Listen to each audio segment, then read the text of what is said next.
پریشان ہو جاتے ہیں اور ان کو ڈاکٹر کے پاس لے لے کر جاتے ہیں، دوڑتے ہیں کہ ڈاکٹر صاحب اس کو بھوک نہیں لگتی، کچھ کھاتا نہیں، کچھ پیتا نہیں، لہذا کیا ہو رہا ہے، دن بدن کمزور ہوتا چلا جا رہا ہے۔ یہ بھوک اور پیاس کا احساس اللہ کی اتنی بڑی نعمت ہے کہ اگر اس بھوک اور پیاس کا احساس انسان کے اندر سے ختم ہو جائے تو انسان ہلاکت کی طرف چلا جائے، انسان کی رغبت ختم ہو جائے، اور ایک وقت ایسا انسان پر آ جائے کہ انسان کھانا اور پینا چھوڑ دے اور اس کے نتیجے میں انسان ہلاکت کی طرف چلا جائے۔ یہی معاملہ جو ہے وہ تھکاوٹ کا ہے کہ اگر تھکاوٹ کا احساس نہ ہو تو انسان جو ہے وہ آرام کی طرف بڑھے، اور آرام کر تھکنے کا احساس نہ ہو تو انسان جو ہے وہ انسان بستر ہی کے ساتھ لگا رہے۔ یہ احساس اللہ کی بہت بڑی نعمت ہے۔ جس طرح انسان کے وجود کو زندہ رکھنے کے لیے احساس ضروری ہے، اسی طرح انسان کی روح کو اور انسان کی انسانیت کو زندہ رکھنے کے لیے بھی احساس ضروری ہے۔ آج ہمارے معاشرے کے اندر دنیا کے چند ٹکوں کے لیے ایک شخص آتا ہے اور چند روپوں کی خاطر جو ہے وہ ایک شخص کی جان کے ساتھ کھلواڑ کرتا ہے اور اس کو مار کے چلا جاتا ہے۔ آخر کیا وجہ ہے؟ احساس مر گئے۔ پھر اسی طرح یہی معاملہ دین کے ساتھ بھی، دن بدن جو ہے یہ دین کتنا قیمتی ہے، یہ ہدایت کی نعمت کتنی اہم ہے، اللہ کی رضا کتنی قیمتی ہے، اللہ کی جنت کتنی قیمتی ہے، یہ حلال کا اہتمام کرنا اور حرام سے اجتناب کرنا کتنا ضروری ہے، یہ احساس آہستہ آہستہ ہمارے اندر سے کیا ہوتا چلا جا رہا ہے، ختم ہوتا چلا جا رہا ہے۔ نتیجے میں معاشرے کے اندر ہر وہ جرم بڑھتا چلا جا رہا ہے کہ جس جرم کو اللہ نے روکا تھا، ہمارے اندر حلال اور حرام کا احساس ہمارے اندر رہا۔ ہم کیا کرتے تھے، کوئی شخص کسی دوسرے کے نہ جان کے ساتھ کھلواڑ کرے، نہ مال کے ساتھ کھلواڑ کرے، نہ عزت کے ساتھ کھلواڑ کرے، نہ دین کے ساتھ کھلواڑ کرے، کیوں؟ کیونکہ ایک احساس تھا جو اس کے اندر زندہ تھا۔ لہذا جیسے جیسے ہم آگے بڑھ رہے ہیں اور قیامت کے قریب ہوتے چلے جا رہے ہیں، ویسے ویسے جو سب سے بڑی نعمت ہم سے اٹھ رہی ہے وہ یہ احساس کی نعمت ہے۔ لہذا اللہ رب العالمین نے قرآن مجید میں اس نعمت کا احساس ہمارے اندر پیدا کیا ہے۔ کیسے؟ اب اندازہ کریں کہ اگر اللہ رب العالمین عام جملہ استعمال کرتا تو اللہ سے بڑھ کر سچا کوئی نہیں، اللہ سے بڑھ کر اپنی بات پہ سچا کوئی ہے؟ اللہ سے بڑھ کر کوئی سچا نہیں ہے۔ لیکن اللہ نے قسمیں کھا کھا کر یہ بات ارشاد فرمائی، اور قسم بھی کس کی کھائی ہے؟ اپنی ذات کی، ربوبیت کی قسم کھا کر اللہ تعالیٰ فرماتا ہے فَوَرَبِّكَ لَنَسْأَلَنَّهُمْ أَجْمَعِينَ، آپ کے رب کی قسم ہے انہیں احساس نہیں، ان کی آنکھیں بند ہونی، ایک دن آنا ہے، ان سب نے مرنا ہے۔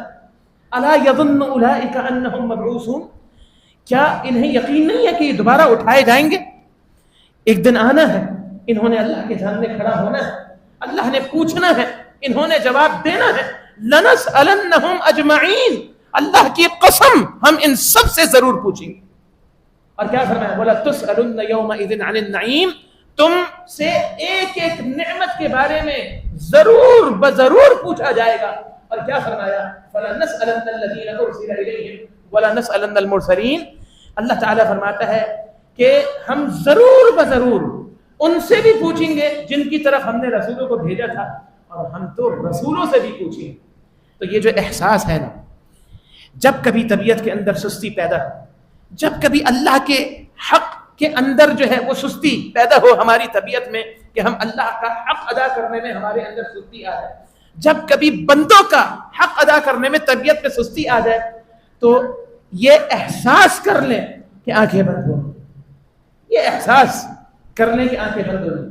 یہ آخری جملہ سن لیجیے، اگر آپ سمجھنا چاہتے ہیں کہ آخر اللہ کے پیغمبر نے ایسا کیا کیا تھا 23 سالہ زندگی کے اندر، محض 23 سال میں اللہ کے پیغمبر نے ایسا کیا کر دکھایا تھا، وہ جماعت جو ہر اعتبار سے زمین کی اتح گہرائیوں کے اندر، جسے کہہ رہے ہیں وہ ایک سطحیت کے اندر ڈوبی ہوئی تھی، کہ محض چند سالوں کے اندر اللہ رب العالمین نے انہیں آسمان کی بلندیوں جیسا عروج دے دیا، اور محض چند سالوں میں انہوں نے اللہ کی زمین پر عدل و انصاف، اللہ کا دین اور اللہ کا نظام، اللہ کا دین نافذ کر دیا.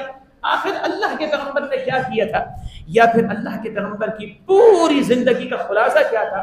تو وہ ایک جملے میں ہم سمجھ سکتے ہیں کہ اللہ کے پیغمبر علیہ الصلوۃ والسلام نے اپنے صحابہ کے اندر یہ احساس پیدا کر دیا، آخرت کی فکر پیدا کر دی تھی. آج بھی اگر ہم چاہتے ہیں نا کہ میری اصلاح ہو جائے، میرے گھر کی چار دیواری کے اندر جو لوگ ہیں ان کی اصلاح ہو جائے، میرے معاشرے اور سوسائٹی کی اصلاح ہو جائے، تو یقین جانے اس کا صرف ایک نبوی نسخہ ہے، اور وہ نسخہ یہ ہے کہ ہم لوگوں کے اندر اللہ کا خوف پیدا کرنے کی کوشش کریں، لوگوں کے اندر آخرت کی فکر پیدا کرنے کی کوشش کریں، لوگوں کے اندر احساس مسئولیت، ریسپانسبلٹی پیدا کرنے کی کوشش کریں.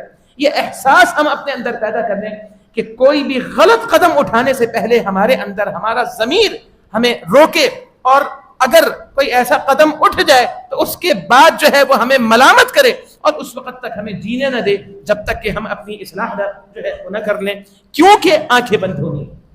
اور پھر جو دائمی اور ابدی زندگی ہے وہ آنے والی زندگی ہے. اللہ تعالیٰ سے دعا ہے کہ اللہ رب العالمین ہمیں ان باتوں کو صحیح معنوں میں سمجھنے کی توفیق عطا فرمائے.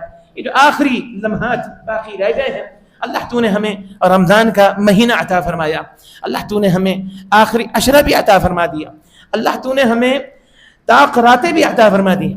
آج بڑی مبارک اور بڑی عظیم رات ہے، یہ رات ابھی باقی ہے. اللہ ہمیں توفیق عطا فرما کہ ہم تیری رضا کو حاصل کر سکیں. اللہ تو ہماری گردنوں کو جہنم سے آزاد عطا فرما دے. اللہ اس رمضان کو گزرنے سے پہلے اللہ ہمیں ان خوش نصیبوں میں شامل فرما دے کہ جن کی گردنوں کو جہنم سے آزاد کر دیا گیا ہو. ہم نے تیرے نبی کا فرمان سنا ہے کہ جس کو پورا رمضان مل گیا اور رمضان کے مہینے میں بھی اس کی بخشش نہ ہو سکی تو وہ ہلاک ہو جائے، وہ برباد ہو جائے. اللہ تو ہمیں ان بد نصیبوں میں شامل مت کرنا، یا اللہ تو ہمیں ان خوش نصیبوں میں شامل فرما دے کہ جن کے لیے تیری بخشش کے پروانے جاری ہوتے ہیں. یا اللہ ہماری گردنوں کو جہنم سے آزاد فرما دے. اللہم انک عفو تحب العفو فاعف عنا. یا اللہ ہمیں معاف فرما دے، یا اللہ ہم سے راضی ہو جا، یا اللہ ہمیں جنت عطا فرما دے.